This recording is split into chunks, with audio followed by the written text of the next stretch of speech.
muda wote ambao nimecheza kwenye kikosi cha timu ya taifa nimeshakutana na Morocco si chini ya mara 5 au mara 6.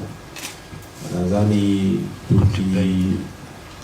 tukifikiri kwamba Morocco ambao tumekutana nayo kwenye michuano ya qualification ya World Cup itakuwa ndo Morocco ambao tutakutana nayo kesho, itakuwa ni uongo.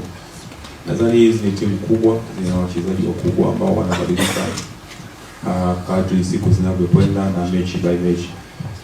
Kwa hiyo tumewaona kwenye michezo yao ya makundi. Mwalimu ametengeneza details ambazo zitasaidia timu kwa ajili ya mchezo wa kesho, na tunatarajia mabadiliko ya kiuchezaji pia, kwa sababu ni timu ambayo inaweza kubadilika tena kutokana na mpinzani wa aina fulani, na sisi vile vile tunajiandaa kuweza kukabiliana nayo kutokana na aina ya uchezaji wa Morocco atakavyopiga siku ya kesho.